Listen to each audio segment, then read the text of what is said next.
Halo Sobat Mimi, kita gas lagi dah love profilnya. Dan seperti biasa juga tolong dibantu komen dan juga tolong dibantu like. Langsung aja yuk kita gaskan lagi dah love profilnya. Langsung aja kita gaskan love profilnya. Mereview sedikit dari part sebelumnya. Saat ini Luchogi dia pun menunjukkan aksi yang cukup luar biasa. Setelah dia mengalahkan Cengki, kini dia pun melakukan sebuah penerobosan kultivasi dan juga teknik. Nah, kali ini yang dia tingkatkan adalah Sword Heart miliknya. Nah, di sini Luchogi dia meningkatkan Sword Heart-nya kini ke tingkatan 3. Tapi di sini Luchogi dia pun tahu kalau ini masih belum cukup, dan itu membuatnya pun kini pun akan meningkatkan lebih tinggi lagi ketika dia mendapatkan sebuah notifikasi sistem lagi, ketika dia mendapatkan sebuah voucher untuk dapat meningkatkan Sword Heart-nya lagi ke tingkatan 4, dan tentunya membuat Luchogi dia langsung kembali meningkatkan Sword Heart miliknya langsung ke tingkatan 4 dari sebelumnya tingkatan 2 langsung ke 4 enggak tuh. Dan jelas apa yang dilakukan oleh Luchogi membuat kini dia pun dapat memancarkan energi yang luar biasa. Dan ketika Luchogi dia pun mencoba untuk dapat menggunakan Sword Heart miliknya, membuat mereka yang ada di sekitarannya, apalagi yang ada di rank 4 ke bawah, ini terlalu berbahaya untuk mereka, karena memang dengan kemampuan inilah Luchogi dia dapat menghancurkan langsung jiwa dari lawannya ketika lawannya hanya ada di rank 4 ke bawah. Dan itu tentunya membuat Qian dia pun tahu kalau ini akan sangat berbahaya untuk adik junior saintis Qian itu. Dan di sini dengan kemampuan yang dia miliki mencoba untuk dapat melindunginya. Qian, stabilkan pikiranmu, ucap dari Nona Qian ini. Dan untuk Nona Qian ini dia juga tahu kalau ini cukup berbahaya. Tapi Luchogi apa yang dia lakukan? Apakah dia tidak sadar ada kami di sini? Ucap dari Nona Qian ini. Karena memang apa yang dilakukan oleh Luchogi sungguh sangat mengerikan, dan itu juga membuat Nona Qian dia pun bertanya-tanya tentang apa yang sebenarnya terjadi dengan Luchogi di dalam sana. Dan untuk Luchogi sendiri saat ini dia pun memancarkan energi yang luar biasa, dan dengan kemampuan Sword Heart miliknya dia pun kini dapat melihat sesuatu yang tidak pernah dia lihat sebelumnya. Karena memang saat ini dia merasa seperti ada di sebuah distorsi ruang aneh, dan dia juga melihat ada sebuah cahaya kuning yang sedang menatapnya pula. Dan itu jelas membuat Luchogi dia pun bingung. Benda apa itu? Apalagi saat ini benda itu tiba-tiba saja muncul sebuah tentakel aneh yang mencoba untuk dapat menyentuh Luchogi. Tapi ketika dihentikan oleh Luchogi di sini, dia pun merasa kalau ada yang sedikit panas. Tapi yang panas itu bukanlah Luchogi, tapi benda tentakel itu yang merasa panas ketika dia mencoba untuk dapat menyentuh Luchogi. Dan itu jelas membuat tentakel itu langsung kembali menarik diri ketika dia telah menyentuh Luchogi. Dan untuk Luchogi tentunya dia tidak mungkin akan melepaskan yang begitu saja. Dia telah mencoba untuk dapat menyentuhku, dan kau ingin kabur, tidak akan kubiarkan, ucap dari Luchogi. Dan kali ini dia pun mencoba menghentikan tentakel itu dengan menggunakan kekuatan spiritual air miliknya. Tapi ketika Luchogi akan melakukannya, tentakel itu hilang bersama dengan lingkaran kuning aneh itu, yang jelas membuat Luchogi jadi bingung dengan apa yang sebenarnya terjadi. Benda apa itu tadi? Aku belum pernah melihat seperti itu di dalam kehidupanku yang sebelumnya, ucap dari Luchogi yang bingung juga. Bahkan dia juga belum pernah melihat tentang hal ini di forum-forum para player sebelumnya. Dan itu jelas membuat Luchogi dia pun bingung. Apakah ini ada kaitannya dengan Sword Heart milikku? Ucap dari Luchogi. Dan itu jelas membuatnya semakin bingung. Dan itu juga membuatnya, apakah mungkin ini ada hubungannya dengan dunia Tianshuan ini?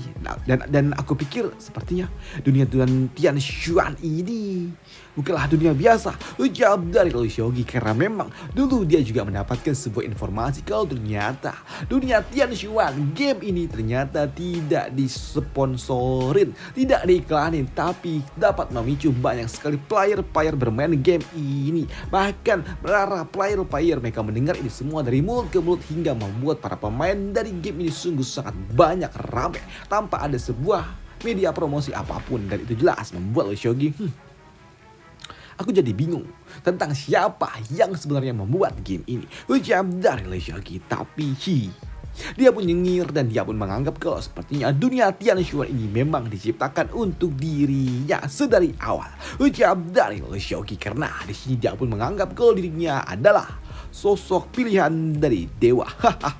Ucap dari Luchogi yang menganggap kalau dia adalah manusia terpilih. Sedangkan di sisi lainnya saat ini di menara Heavenly Secret saat ini Pak Tua ini Master Menara ketika dia melihat Kian telah dihancurkan tentunya membuatnya tidak terima dan dia benar-benar murka. Tapi melihat Master Menara yang terbenung seperti ini tentunya membuat tetua yang ada bersama dengan dirinya. Dia pun bertanya tentang apa yang sebenarnya terjadi. Ada apa? Kenapa? Dan kenapa benda ini kok retak? Tanya dari tetua itu. Tapi untuk Pak Tua itu dia pun menghancurkan soul jari itu dan dia juga berujar Genki. Dia sudah tiada ujar dari Pak Tua itu. Dan di sini Pak Tua ini dia pun benar-benar murka dan dia juga tahu kalau Lu Chogi lah yang melakukannya. Lu Chogi. Lagi-lagi dia terus saja menggangguku. Aku jika saja dia menyerahkan Genki ke Sekte Pedang, aku dapat membuat orang-orangku yang ada di tempat sana, yang ada di Sekte Pedang dapat membimbing Genki kembali lagi. Tapi sekarang, Lu Shogi, karena kau itu membuat muridku. Ujian dari Pak Tua ini yang benar-benar murka ketika bidak catur yang satu persatu lagi-lagi direbut oleh Lu Shogi dan itu jelas membuatnya benar-benar murka. Padahal Genki dia masih murid dari Master Sekte Pedang dan sekarang Lu Shogi kau telah menghabisinya dan kau harus menghadapi kemarahan dari Master Sekte Pedang. Ujian dari Pak Tua ini dan dia pun benar-benar murka.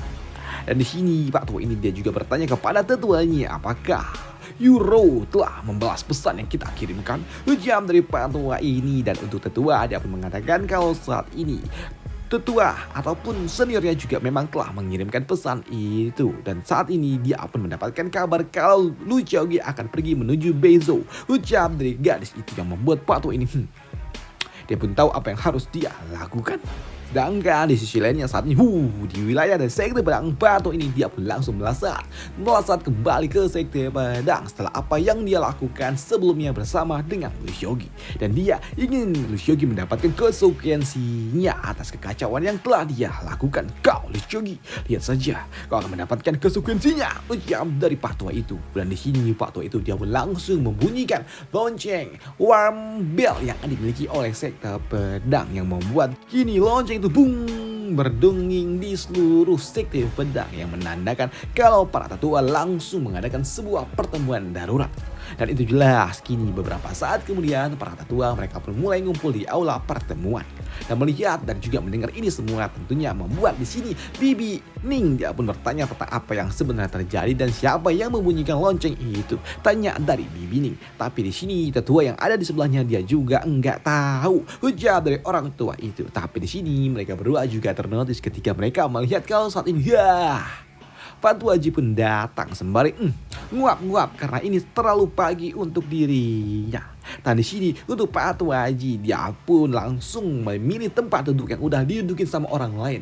Dia nggak peduli kalau udah ada yang duduk, dia suruh pinggir dah tuh sama Pak Tua Haji. Dan kini Pak Tua Haji pun duduk di sebelah dari Bibi Ning.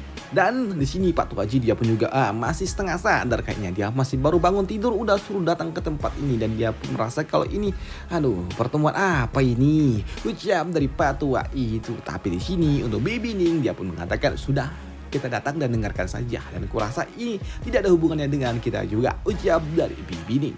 Namun untuk Pak Tua Haji dia pun mengatakan kalau dia ingin pergi ke Sektemo karena dia ingin memberikan beberapa wajingan untuk Dongli. Dan kau apakah mau ikut bersama dengan diriku adik junior? Ucap dari Pak Tua Haji. Ya tentu saja, sambut dari Bibi Ning. Dan untuk Bibi Ning dia pun tahu kalau saat ini Lu Shogi kau pasti udah ada di rank 3 pertengahan. Dan tentunya ketika aku datang, tentu aku harus membawa beberapa hadiah untuk kalian. Ucap dari Bibi Ning yang memang baik banget sih. Namun tak lama setelahnya, kini Master Sekte dia pun datang. Dia pun datang bersama dengan tetua yang sebelumnya itu. Dan melihat Master Sekte yang datang di sini, Bibi Ning dia pun merasa kalau ada yang sedikit janggal. Master Sekte ada apa? Kenapa dia terlihat tidak berekspresi? Biasanya dia ceria, tapi kenapa dia terlihat muram? Ucap dari Bibi Ning. Tapi di sini untuk Master Sekte dia pun langsung duduk di kursinya dan dia juga berujar Junior Kin datang dan jelaskan situasinya. Ucap dari Pak Tua ini Master Sekte Pedang. Dan di sini Pak Tua ini yang merupakan tetua juga dia pun melaporkan kalau saat ini Pak Tua ataupun Master Sekte telah membawa pedang Genki. Di sini Pak Tua ini dia juga mengatakan kalau saat ini Chengki telah bangkit kembali. Mendengar itu tentunya membuat para tetua yang lainnya mereka pun bingung bagaimana bisa orang yang udah nggak ada kok bisa bangkit lagi. Tentunya membuat para tetua pun bingung. Tapi di sini untuk orang tua ini dia pun mengatakan tunggu dulu, jangan terlalu bersemangat dulu. Ujar dari orang tua ini. Semuanya ini sungguh sangat rumit. Ini sangat-sangat rumit. Chengki, dia tidak hanya dapat kembali hidup tapi dia juga mempelajari teknik kultivasi iblis. Ujar dari orang tua ini yang membuat para tetua lainnya pun bingung dengan apa yang sebenarnya terjadi. Bagaimana bisa dia bangkit kembali? Hei, bagaimana? Tanya dari para tetua itu. Tapi di sini untuk orang tua ini dia pun mengatakan itu berkat dari Sol Jade. Ujar dari orang ini yang membuat para tetua lainnya pun langsung heboh. Apa? Sol Jade? Para tetua pun jadi heboh karena mereka nggak tahu kalau ternyata Sol Jade dapat digunakan untuk hal yang seperti ini. Tapi untuk Pak Tua Haji dia pun bingung lah. Aduh, kalian menyebutkan si Chengki dan kalian juga membawa pedangnya. Dan untuk orangnya mana? Tanya dari Pak Tua Haji. Tapi di sini untuk orang tua itu dia pun mengatakan Chengki dia sudah tiada. Ujar dari Pak Tua itu dan dia juga mengatakan kalau Chengki telah diselesaikan oleh Lu Chaogi yang berasal dari Sekte Mo. Apa? Mendengar hal itu tentunya membuat Bibi Ning tidak terima bagaimana mungkin Lu Chaogi dapat melakukannya. Karena yang dia tahu ini semua omong kosong. Lu Chaogi dia hanya ada di rank kecil dan Chengki dia ada di rank 5. Lantas bagaimana Lu Chaogi dapat melakukannya? Ucap dari Bibi Ning yang tidak terima dengan hal konyol seperti itu. Tapi di sini orang tua ini dia pun mengatakan kalau apa yang dia ucapkan itu benar adanya karena memang banyak sekali saksi yang menyaksikannya termasuk Yang Xian yang berasal dari Gunung Chunkyu beserta dengan saintis Pei Qian. Dia juga ada di tempat itu serta beberapa saksi lainnya lagi. Mereka semua dapat bersaksi tentang hal ini. Ucap dari orang tua itu. Dan di sini dia pun mengatakan kalau Bibi Ning juga telah salah karena sejatinya Lu Chaogi saat dia sedang menghadapi Chengki dia melakukan sebuah penerobosan. Dia tidak ada di rank 3 tapi dia ada di rank 4 karena dia langsung melakukan sebuah penerobosan 9 level. Ucap dari orang tua ini yang membuat para tetua yang dimiliki oleh sekte pedang mereka semua langsung kaget. Bagaimana mungkin ada orang yang bisa naik ke 9 level dalam satu waktu? Gila, ucap para orang tua ini. Tapi untuk Bibi Ning yang mendengar hal itu tentunya dia pun sungguh sangat kagum dengan Lu Chaogi. Lu Chaogi, kau luar biasa. Ucap dari Bibi Ning di dalam hati. Dan untuk Pak Tua Haji, dia juga senyum dong karena mau bagaimanapun Lu Chaogi adalah setengah muridnya. Seperti yang diharapkan dari setengah murid Pak Tua ini. Luar biasa kau, bocah tengil. Ucap dari orang tua ini. Tapi untuk Pak Tua Haji yang mendengar itu semua tentunya dia juga jadi senang. Dimana dia juga terus apalagi? Lanjutkan. Ujian dari Pak Tua Haji yang membuat orang tua itu jadi bingung lah. Kenapa dia malah jadi bersemangat? Pikir dari orang tua ini. Tapi untuk Pak Tua Haji dia berujar, "Weh, ada apa lagi? Ceritakan lagi tentang Lu Chaogi. Bagaimana dia cara mengalahkan Chengki? Katakan. Dia cuma ada di rank 4. Tidak, rank 3 tadi kan kau katakan rank 3 dan mengalahkan rank 5. Wow, bukankah itu tidak realistis?" Ujian dari Pak Tua Haji yang bertanya bagaimana Lu Chaogi melakukannya karena ini bisa jadi bahan untuk cerita dia nanti. Dan untuk orang tua ini dia pun mengatakan itu benar. Sebelumnya Lu Chaogi dia bertemu dengan Demon Beast juga. Demon Beast tingkat 4 yang tiba-tiba saja muncul. Tapi dengan kemampuannya dia dapat mengalahkan Demon Beast itu. Mendengar hal itu tentunya kembali mengejutkan bagi orang-orang tua yang ada di tempat ini. Bagaimana bisa Lu Chaogi yang ada di rank 3 mengalahkan Demon Beast yang ada di level 4 di rank 4. Tentunya itu mengejutkan bagi orang-orang tua ini. Tapi di sini para tetua pun mengatakan tunggu dulu tetua. Izinkan kami mengkonfirmasi dulu. Tadi kau katakan Lu Chaogi dia mencapai naik level 9 level sekaligus. Dan dia ada di puncak rank 3. Dan kemudian dia naik ke rank 4. Dan dia menghadapi Demon Beast sendirian. Dan dia apakah melakukan itu secara bersamaan? Ujian dari orang-orang tua ini yang bingung dengan aksi gila yang dilakukan oleh Lu Chaogi. Dan hal itu juga dibenarkan oleh orang tua ini. Ya, itu benar. Dia melakukannya dalam satu waktu. Ujian dari orang tua ini yang membuat Bibi Ning dan juga Pak Tua Haji mereka pun juga cukup terkejut bagaimana bisa Lu Chaogi melakukannya. Naik 9 level, mengalahkan Demonic tingkat 4 dan juga mengalahkan Chengki yang ada di level 5. Bagaimana caranya? Ujar dari orang-orang tua ini yang bingung. Dan untuk Bibi Ning dia pun semakin kaget juga bagaimana bisa keponakannya jadi edan seperti itu. Tapi untuk Pak Tua Haji Lu Chaogi kemampuannya, kemajuannya kini telah melampaui dari kakak seniorku saat dia ada di usia yang sama. Yang artinya Lu Jogi dia telah melampaui kakak seniorku.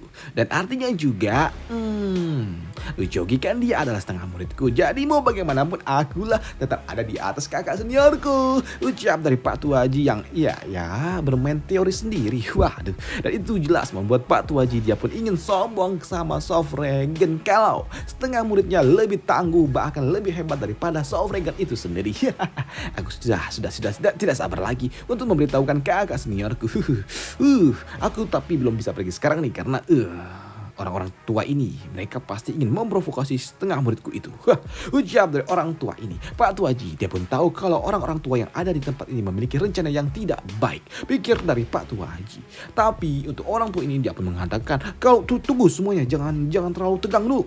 Dan setelah Lu Jogi dia menghabisi Demonic Beast tingkat 4 itu, dia menangkap Cengki. Kini orang tua ini dia pun mencoba untuk menggiring opini dia mana. Dia mengatakan kalau sebelumnya Lu Jogi dia berhasil melumpuhkan Cengki. Tapi jelas saat itu Cengki dia tidak bisa bergerak. Tapi Lu Jogi dia ujian dari orang tua ini yang mencoba untuk mendramatisir. Karena dia tahu dia mencoba untuk memicu amarah dari Master Sekte. Karena dia tahu Master Sekte memiliki hubungan dengan Cengki.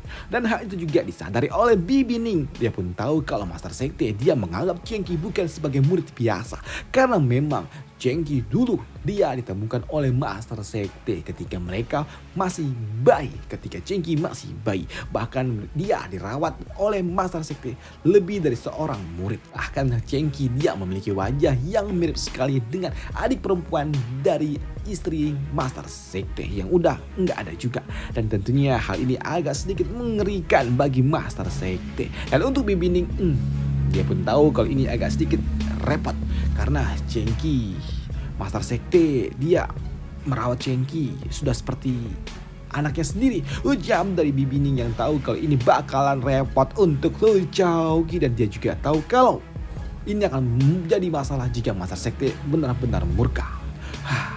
Apalagi sektemu hanya sekte 100 terbawah. Ucap dari Bibi Ning yang mulai pasrah. Tapi di sini para orang-orang tua yang ada di tempat ini kau pun mulai bertanya lagi tentang apa yang selanjutnya terjadi. Tapi saat itu Cengki dia telah dilumpuhkan, tapi dia belum binasa kan. Jadi gimana? Tanya dari orang tua itu. Dan di sini pria tua ini dia pun melaporkan kalau sebelumnya Lu Jogi dia telah bersikap arogan. Dia tidak menghormati diriku. Padahal sebelumnya aku datang ke tempat itu untuk memintanya untuk berhenti melakukannya, tapi ketika aku datang dia justru malah melakukannya. Ucap dari orang tua ini yang menggiring opini bagi orang-orang tua yang ada di tempat ini. Dan itu jelas membuat mereka pun sadar kalau Lu Jogi tidak menghormati mereka yang berasal dari sekte pedang pimpinan yang ada di wilayah Kingzhou. Tapi untuk Bibi Ning, dia pun tahu kalau Lu Jogi memang pasti melakukannya karena kepribadian dari Lu Jogi memang seperti ini. Apalagi dia juga punya dendam dengan orang itu. Ucap dari Bibi Ning. Dan untuk Pak Tuaji justru dia malah senang juga. Seperti yang diharapkan dari muridku. Setengah muridku. Dia edan. Dia sama seperti diriku ketika aku masih muda.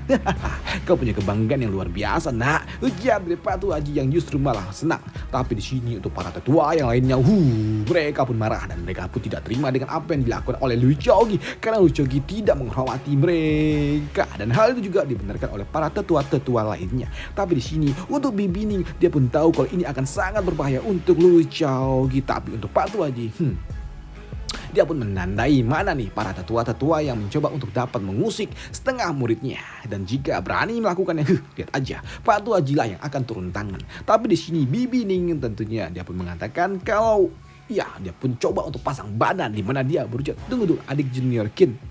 Apa Lu Jogi mengatakan sesuatu setelah dia melakukan hal itu? Tanya dari Bibi Ning ini. Dan tidak mungkin kan kalian tidak bertukar kata-kata? Ya, hal itu pun juga dibenarkan oleh orang tua ini. Ya, kami memang mengatakan sesuatu. Ucap dari Pak Tua itu. Dan kini Pak Tua itu mulai menjelaskan apa yang diucapkan oleh Lu Jogi soal aturan-aturan yang diucapkan oleh Lu Jogi sebelumnya. Dan jika kalian ingin tahu aturannya, lihat di part sebelumnya ada. Dan di sini setelah mendengar apa semua yang diucapkan oleh Lu Jogi, alasan kenapa dia melakukannya kepada Cengki membuat para tetua yang ada di tempat ini mereka semua pun langsung terdiam karena mereka juga tahu kalau apa yang diucapkan oleh Lu Jogi itu benar adanya karena itu benar aturan dari sekte mereka sendiri. Dan itu membuat mereka pun jadi bingung dengan apa yang harus mereka lakukan. Tapi di sini Untuk Patwa ini dia juga mengatakan kalau saat itu, di saat kondisi yang seperti itu aku tidak bisa melakukan apapun karena saat itu dia dilindungi oleh Jan Xian yang berasal dari gunung itu, dan dia juga dilindungi oleh saintis Peikian, ujar dari orang tua ini, dan jika tidak ada mereka aku bisa membawa orang itu, membawa Lu Qiuqi, ujar dari orang tua ini. Dan itu membuat para tetua yang lainnya mereka pun juga semakin jadi tambah-tambah ragu, karena jika mereka melakukannya itu akan membuat mereka berurusan dengan gunung Chunkyu. Dan itu juga membuat mereka pun jadi bingung dengan apa yang harus mereka lakukan. Tapi ini membingungkan ujian dari para tetua itu. Tapi di sini Master Sekte dia pun berujar, tampaknya kalian semua telah mencapai suatu kesimpulan. Sampaikan pikiran kalian dan katakan apa yang ingin kalian sampaikan, ujar dari Master Sekte yang tiba-tiba saja dia berbicara dengan nada yang sangat-sangat dingin, yang membuat para tetua yang ada di tempat ini mereka pun jadi takut dan mereka pun jadi bimbang apa yang harus mereka ucapkan. Apakah mereka akan mendukung Lu Qiuqi atau malah menyalahkan Lu Qiuqi? Karena mau bagaimanapun Lu Qiuqi memang benar, tapi yang dikalahkan oleh Lu Qiuqi itu adalah murid langsung dari Master Sekte. Dan tentunya ini membuat para tetua jadi bimbang. Bahkan di sini pertemuan ini, ruang pertemuan pun diam, dan itu membuat Master Sekte dia berujar, Junior Kid, kau yang ada di sana, lantas apa? Bagaimana menurutmu? Ujar dari Master Sekte yang membuat orang tua ini dia pun mengatakan Lu Qiuqi dia tidak sopan, dia tidak memiliki rasa sopan kepada kita, ujar dari orang tua ini. Dan dia pun meminta kalau Lu Qiuqi harus dihukum, ujar dari orang tua ini. Dan dia sengaja melakukannya karena sebelumnya kau telah mempermalukanku, dan saat ini aku akan membiarkan kau menanggungnya dan tidak mungkin aku akan melepaskanmu, ujar dari orang tua ini di dalam hati. Dan untuk Master Sekte, setelah dia mendapatkan satu pendapat dari seorang tetua, dia pun kini kembali bertanya kepada para tetua lainnya. Dan untuk para tetua lainnya, mereka pun pada akhirnya bingung dengan apa yang harus mereka lakukan, dan akhirnya mereka pun memutuskan untuk mendukung rencana dari orang tua itu. Dan itu membuat yang ada di tempat itu tentunya Bibi Ning, dia pun gak terima jika keponakannya harus menjadi target bagi orang-orang tua ini. Tapi ketika Bibi Ning akan mengambil alih di sini, Patwa Yi dia pun mengangkat lengannya menghentikan dari Bibi Ning, karena Bibi Ning tidak mungkin dapat mengalahkan ataupun menang suara di tempat ini. Dan untuk orang tua itu yang memang sebelumnya dia berselisih dengan Lu Qiuqi, dia pun mengambil sebuah kesimpulan. Baiklah, seperti kita telah mencapai kesimpulan yang sama, maka dari itulah kita akan menghukum Lu Qiuqi dengan aturan sekte, ujar dari orang tua itu. Dan untuk Master Sekte dia masih diam saja. Tapi di sini Pak Tua Haji, hei, kalian telah mengatakan pendapat kalian semua. Lantas tidak adakah yang bertanya tentang pendapat orang tua ini? Hei, apakah kalian anggap aku ini sudah uzur dan tidak ada lagi di sini kah? Ucap dari Pak Tua Haji yang membuat orang-orang tua yang ada di tempat ini mereka pun langsung diam. Mereka pun bingung dengan apa yang dilakukan oleh Pak Tua Haji, karena Pak Tua Haji biasanya nggak pernah ikut campur dengan hal-hal seperti ini. Tapi kenapa dia jadi ikut campur? Bahkan ini hanya sekte bawah, ucap dari orang-orang tua ini. Tapi di sini melihat Master Sekte dan juga Pak Tua Haji yang sepertinya agak sedikit berlawanan, membuat Bibi Ning dia pun jadi takut, karena dia tahu mau bagaimanapun Pak Tua Haji dia adalah wakil dari Master Sekte, dan dia adalah orang terkuat nomor 2 di sekte ini setelah Soft Dragon, dan kekuatannya ada di atas dari Master Sekte. Dan sesuai dengan kebiasaan aturan dari sekte ini, jika mereka berselisih pendapat mereka para tetua akan menyelesaikannya di atas arena. Dan jika Pak Tua Haji bertemu dengan Master Sekte di atas arena, apa yang akan terjadi? Pikir dari Bibi Ning, dan tentunya itu akan membuat sebuah kekacauan. Dan apakah mereka akan bertemu di dalam arena untuk membahas ini semua? Tentunya kita bahas di part lanjutannya aja, karena memang udah lebih dari 20 menit. Dan sampai jumpa di part lanjutannya. Bye, thank you.